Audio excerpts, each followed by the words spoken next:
7장 감사 증거 먼저. 감사 증거. 감사 증거란 감사인이 감사 위견의 근거가 되는 결론에 도달할 때 이용하는 정보를 얘기한다.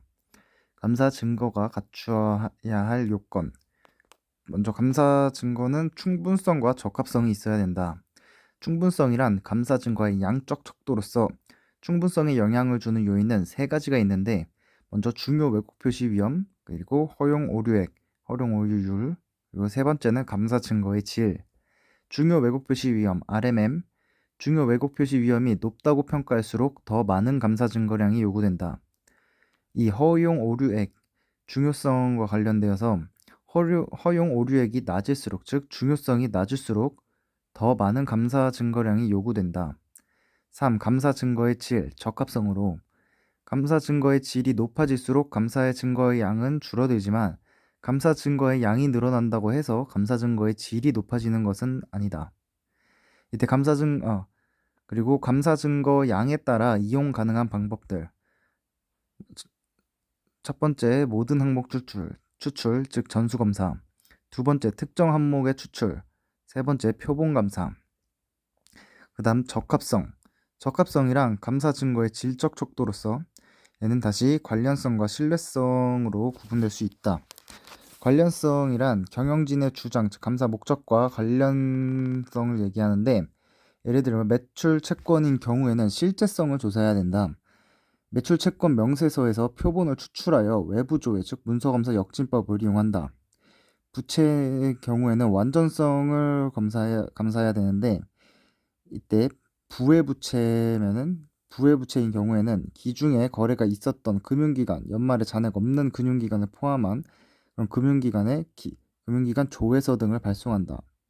매입 채무인 경우에는 첫 번째, 기말 현재 주된 매입처이지만 잔액이 거의 없는 거래처에 대하여 외부조회 발송. 두 번째, 문서검사 전진법. 세 번째, 후속적인 지급거래 미지급된 송장, 즉 매입처 계산서, 일치하지 않는 검수보고서 테스트 등을 해야 된다. 일반적으로 하나의 주장에 대한 감사 증거는 다른 주장에 대한 감사 증거를 제공해주지 못한다. 하지만 경우에 따라서는 감사인이 적용하는 감사 절차는 하나 이상의 주장에 대한 감사 증거를 제공할 수도 있다. 예를 들면은 일반적으로는 재고를 검사한다고 해서 실제성을 확인한다고 해서 그 평가 배분 금액이 확인되는 건 아니지만, 예를 들면 매출 채권인 경우에는 실제성을 확인하면서 동시에 평가 배분도 같이 할 수 있다는 거. 신뢰성. 기업 감사 증거를 기업 외부의 독립된 원천에서 얻을 때 그 신뢰성이 증가. 니은 감사인이 직접 입수한 감사 증거가 간접적으로 입수한 감사 증거보다 신뢰성이 높음. 디귿 구두 형태의 감사 증거보다 문서나 서한 형태의 감사 증거가 그 신뢰성이 높음. 리을 내부적으로 생성된 감사 증거는 그 작성과 유지에 대한 통제 등 기업이 수립한 관련 통제가 효과적일 때 그 신뢰성이 증가. 외부 원천에서 얻어지는 감사 증거를 하더라도 정보 제공자가 지식이 부족하거나 객관성을 결여하고 있다면 독립된 외부의 원천에서 입수한 정보라도 신뢰할 수 없을 것이다. 즉, 이는 조회 상대방은 관련 지식이 있고 공정성, 객관성을 갖춘 자일 것이어야 한다. 매출 채권에 대한 조회서 또는 변호사 조회서에 의해 수집된 감사 증거의 신뢰성이 내부적으로 경영진이 제공하는 선적 서류나 소송과 관련된 회사 내부 서류보다 신뢰성이 더 높다. 2. 감사 증거의 유형 및 감사 기술. 첫 번째로 1번 문서 검사. 문서 검사란 내 외부의 소재를 떠나 종이나 전자 또는 기타 매체 형태의 기록이나 문서에 대한 검사를 하는 것. 문서 검사를 통하여 얻을 수 있는 구체적 감사 증거는 예시로 기억, 주식, 채권, 금융상품, 서류 검사. 실제성에 대한 감사 증거는 제시하지만 이게 권리나 평가에 대한 감사 증거를 제공하지는 못한다. 니은 계약서 검사. 수익 인식과 같은 회계 정책에 적용된 수익 인식과 같은 회계 정책의 적용에 관련된 감사 증거를 제공할 수 있지만 실제성에 강력한 감사 증거는 되지 못한다. 문서적 증거의 유형. 1. 제3자가 작성하고 보관하는 문서적 감사 증거, 즉 외부 문서 직접 입수. 2. 제3자가 작성하고 회사가 보관하는 문서적 감사 증거, 즉 외부 문서인데 간접 입수. 3. 회사가 작성하고 보관하는 문서적 감사 증거, 즉 내부 문서. 이때 신뢰성은 1번, 2번, 3번 순으로 제3자 작성하고 제3자가 보관까지 다 할수록 신뢰성이 높다는 것. 문서검사의 유형. 문서검사의 유형은 전진법과 역진법으로 나눠져 있어. 정진법은 증빙에서부터 장부로 이렇게 추적하는 것을, 증빙에서 시작돼서 장부로 하는 것을 말한다. 즉 거래 기록의 완전성을 검증하기 위하여 적용하는 문서 검증 방법인데, 거래에 대한 원시 증빙철로부터 분계장과 전표 그리고 총계정 원장으로 이렇게 순서대로 추적해 나가는 방법이다. 거래가 일어난 그 순서대로. 역진법은 장부를 보고 이 장부에 써 있는 게 진짜인지 확인하는 그 증빙 서류들을 찾아가는 반대로 이렇게 하는 방법인데, 실제성에 대한 검증을 위하여 적용하는 문서 검증 방법이다. 따라서 총 계정 원장으로부터 분계장 및 전표 그리고 거래에 대한 원시 증빙철로 역추적하는 방법이다. 거래 유형. 매출 거래인 경우에는 먼저 이 전지법대로 이 거래에서부터 기록의 순서를 보면은 구매 주문서가 먼저 나오고, 그 구매 주문서가 오면은 이를 확인한 후 판매 지시서를 보낸다. 그렇게 이제 판매를 지시하게 되면은 제품을 내보내야 되니까 제품 출고증이 나오고, 그리고 출고를 하면 운송을 해야 되니까 선적 서류 및 운송 서류, 그리고 받은 사람에게 인도 인수증이 나오고, 이에 대해서 세금 계산서를 발급하고, 마지막으로 매출 원장 및 매출 채권 명세서에 기록을 하면 된다. 매입 거래 같은 경우에는 구매 요청, 이게 누군가 필요하면은 구매 요청서를 보내고, 그게 승인이 떨어지면 구매 주문서를 보낸다. 그다음에 이 물건을 기다렸다가 물건을 확인한 검수 보고서, 그리고 검수 보고서, 그리고 물건을 받았다는 인도 인수증, 이에 대한 세금 계산서, 그리고 승인된 지출 승인서, 마지막으로 이에 대해 매입 원장 및 매입 채무 명세서에 기록을 한다. 2. 실물 검사 및 관찰. 얘는 실제성을 확인하며 물리적 자산을 검사하는 것이다. 이제 실물 검사 수행 시 유의사항이 몇 가지가 있는데, 기억. 실물 자산이 분산 보관되어 있는 경우 회사는 상호 융통을 통하여 부정을 저지를 수 있기 때문에 반드시 감사인은 모든 실물 자산의 리스트를 입수하여 동시에 실사하여야 한다. 선택 실사를 수행하여야 하는 경우에는 실시 장소는 사전에 통보하지 않아야 한다. 현금, 예금, 유가증권 등 이렇게 상호 융통 가능한 애들은 동시에 실사를 해야 되고, 예금 통장 등을 확인할 때는 반드시 원본을 확인하여야 된다. 니은. 감사 증거의 적시성을 확보하기 위해 가능하면 재무제표일 전후에 실물 확인 절차를 수행한다. 재무제표일 전후에 실물 검사를 수행하지 못한 경우 실사일과 재무제표일 사이의 거래에 대한 추가적인 감사 절차, 즉 롤포워드 롤백을 통하여 재무제표일 시점에 계정 잔액에 대한 확신을 얻어야 된다. 감사인은 분실에 대한 오해를 줄이기 감사인은 분실에 대한 오해를 줄이기 위하여 실사지 감사 대상 회사 책임자의 참관 아래 실사를 수행한 후 실사가 완료되고 나면 전액 반납하였음을 감사 대상 회사 책임자로부터 문서로 확인받아야 한다. 리얼. 실물 확인을 통한 검사는 자산의 실제성에 대한 신뢰성 있는 감사 증거를 제공해주지만 자산의 소유권, 즉 권리 의무나 금액, 평가 배분의 적정성에 대한 증거를 제공해주지는 않는다. 이 비화폐성 자산의 경우 최초인식에 대해서는 계약서, 세금 계산서, 추가 확인 이런 것들을 통해서 실체성을 확인할 수 있으나 이외의 평가 배분을 확인할 수는 없다. 후속 측정에 관련해서 이 진부화 여부를 확인하거나 적합한 평가를 확인하는 경우에는 실제성 확인을 가능하며 동시에 평가 및 배분도 확인할 수 있다. 3. 관찰. 얘는 실사 2패이기도 하며 통제 테스트와 플러스로 실증 절차를 수행하는 것이다. 정의. 기업 측 이원원에 의한 재고자산 실사나 통제활동 수행 과정이나 절차를 육안으로 확인하는 것이다. 이때 부정으로 인한 중요한 왜곡 표시 개연성이 높을수록 불시에 이루어지는 것이 효과적일 수 있다. 이 관찰이라는 것의 단점은 관찰은 어떤 과정이나 절차의 수행에 대한 감사 증거를 제공하지만 관찰이 행해지는 시점으로만 그게 제한된다는 것이다. 그리고 니은, 그 행위가 관찰되고 있다는 사실 그 자체가 그 과정이나 절차가 수행하는 방식에 영향을 미칠 수 있다. 4. 질문. 얘는 구두적 증거라고도 한다. 정의. 질문이란 회사의 내부 또는 외부에 관련 지식이 있는 사람에게 정보를 구하는 행위를 얘기한다.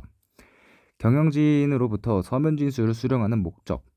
첫 번째는 경영진의 구두 진술에 대한 질, 즉 신뢰성을 향상시키기 위함이다. 그리고 2. 경영진의 책임을 다시 한번 경영진에게 주지시키기 위함이다. 질문에 대한 기타 사항들. 질문은 중요한 감사 증거를 제공하고 왜곡 표시의 증거까지도 생성할 수 있지만 질문만으로는 경영진의 주장 수준의 중요한 왜곡 표시가 없다는 것 또는 통제의 운영 효과성에 대한 충분한 감사 증거를 제공하지 아니한다.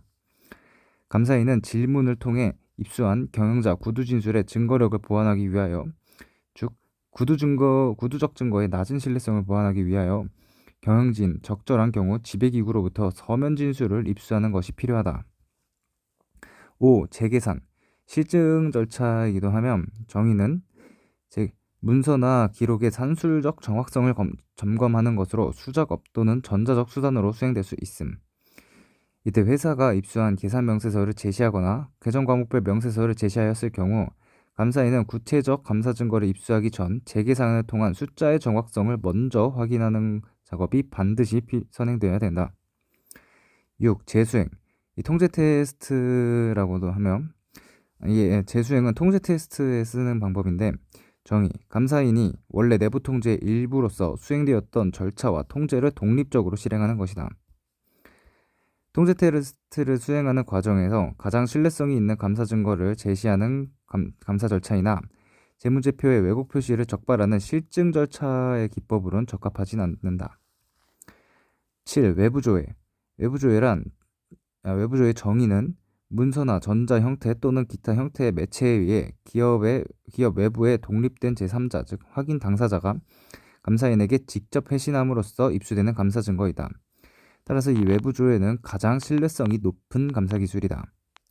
8. 분석적 절차. 얘는 상황적 증거이며 분석적 절차의 정의는 재무 데이터와 비재무 데이터 간의 개연적인 관계를 분석함으로써 재무 정보를 평가하는 것이다. 이에 대해 분석적 절차에 여러 가지 이제 분석이 있는데 먼저 추세 분석을 보면 케이스 1 손익계산서에 대한 추세 분석. 이거를 보면은 이 손익계산서에서 매출액은 11.5%가 증가하였으나 매출 원가는 2.8%밖에 증가하지 않았다. 이때 그럼 따라서 매출액에 비하여 매출 원가의 증가율이 지나치게 낮게 상승하였기 때문에 기말 재고자산의 과대계상을 통한 매출 원가의 과소계상을 위심해 볼 수 있다. 그리고 새로운 점포의 증가는 추가적인 재무활동이 단기에 이루어진 것이기 때문에 재무활동으로 인한 현금 유입이 증가였을 가능성이 높다. 자체 상환보다는 추가적인 발행 또는 추가적인 금융기관 차입이 있었을 개연성이 높으므로 이자 비용의 급격한 감소는 부해부채의 가능성을 위심해 볼 수 있다. 여기 표를 보면은 이 감가상각비는 15%가 늘어서 이에 대한 원인은 새로운 점포가 추가되었다고 하는데 이자 비용은 반대로 사채 상환이 되면서 마이너스 66.7%로 되게 낮아졌다. 이게 말이 안 된다는 의미. 케이스 2. 월별 매출액 추세 분석. 그래프를 보면은 B제품은 기말에 급격하게 늘어났고 A제품은 먼저 6, 7, 8월 여름에 높아졌다가 다시 떨어지고 B제품인 경우에는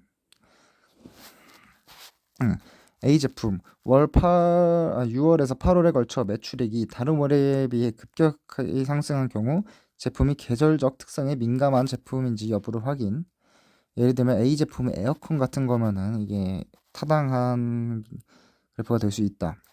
B 제품 같은 경우에는 12월에 갑자기 매출이 확 늘었는데 12월 말 급격한 매출액 증가를 보이는 경우 이때 매출액의 과대 계상 또는 재고 자산의 과소 계상 여부를 확인해야 된다.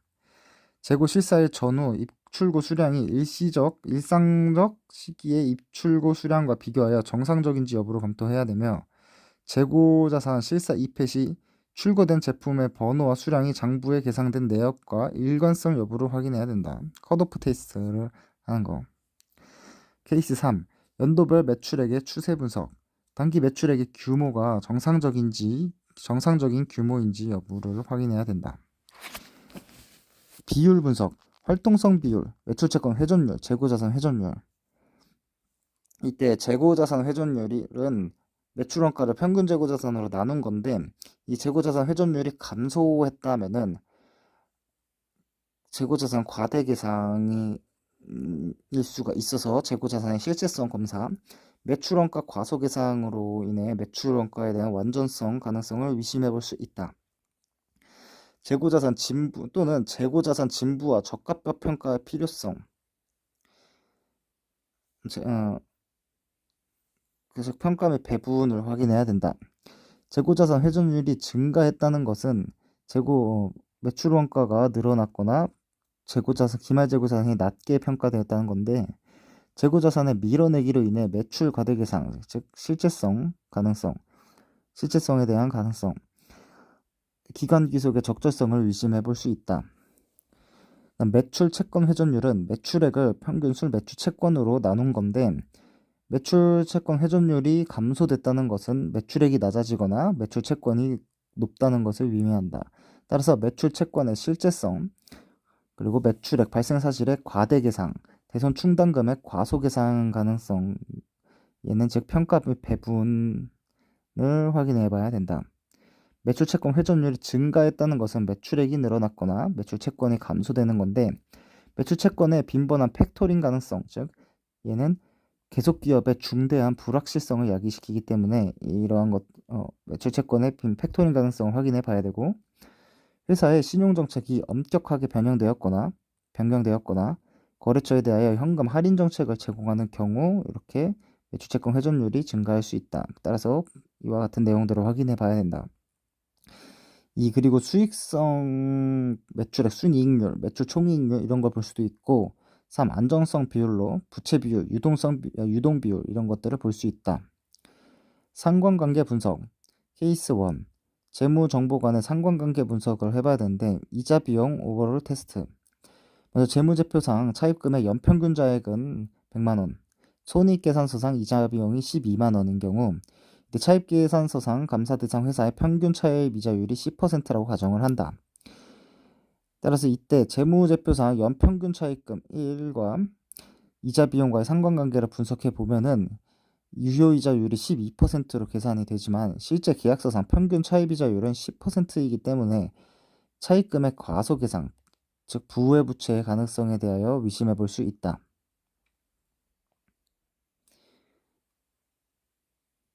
즉